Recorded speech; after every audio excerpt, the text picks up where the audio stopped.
ഇന്ന് നമ്മൾ ചെയ്യാൻ പോകുന്നത് തലേ ദിവസം നമ്മൾ വേവിച്ച് വെച്ച ബീഫ്, കറി വെച്ച ബീഫ് ഇട്ടാ, വേവിച്ച് വെച്ചല്ല കറി വെച്ച ബീഫ് എടുത്തിട്ട് ഇത്തിരി ഉള്ളിയും മുളകും അതേപോലെ ഇത്തിരി വെളുത്തുള്ളിയും വേപ്പിലയൊക്കെ ഇട്ട് നന്നായിട്ട് വഴറ്റി അതിലേക്ക് ഇട്ടിട്ട് നമ്മൾ മറ്റേ എന്താ സംഭവം കുക്കറിൽ നിന്ന് ബീഫ് അതിലേക്ക് ഇട്ടിട്ട് ചോറിനാകുമ്പോൾ അപ്പോൾ തൊട്ടടുത്തതേ ചോറ് ആയിക്കൊണ്ടിരിക്കുക. നല്ല ചൂടൻ ചോറ്, നല്ല മഴയുണ്ട് പുറത്ത്.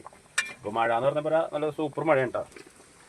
അപ്പോൾ ഈ മഴ സമയത്തൊക്കെ ഇങ്ങനെ നല്ല ചൂടൻ ചോറും ഇതേപോലെ തലേ ദിവസം നല്ല കറി വെക്കണം. അപ്പോൾ എല്ലാ വീട്ടിലും നമ്മളെ അമ്മമാരും അതേപോലെ പെങ്ങന്മാരൊക്കെ നല്ല അടിപൊളിയായിട്ട് ഇതേപോലെ കറി വെക്കും. അപ്പോൾ അത് ആ കറി ഇങ്ങനെ തണുത്തിരിക്കുന്ന കറി എടുത്തിട്ട് ഇതേപോലെ ഉള്ളിയും മുളകും വെളുത്തുള്ളിയും അതേപോലെ ഈ ഉണക്കമുളക് ഇങ്ങനെ ഭംഗിക്ക് ഇടുന്നത്. പക്ഷെ അത് ഈ കഞ്ഞി കുടിക്കുമ്പോൾ നല്ല തിളച്ച ചോറൊക്കെ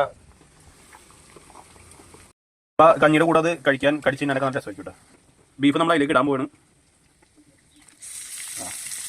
ബീഫ് അതിലേക്ക് ഇട്ട് കഴിഞ്ഞപ്പോൾ ഒറ്റയ്ക്ക് അപ്പോൾ തന്നെ വിശപ്പായി തുടങ്ങിയിട്ടാ. നല്ല മഴയും തണുപ്പൊക്കെ വരുമ്പോൾ നല്ല രസമാണ്. അപ്പോൾ കഞ്ഞി ഇങ്ങനെ കുടിക്കാൻ എല്ലാം കൂടി കഞ്ഞിയും റെഡി ആയിട്ടുണ്ട്. ഇനി കഞ്ഞി ആയി കഴിഞ്ഞാൽ ഒക്കെ തെറ്റുണ്ട്.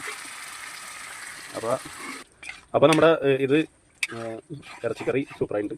അപ്പോൾ നമ്മൾ അടുത്ത വീഡിയോയിലൂടെ കാണാം. ഓക്കെ.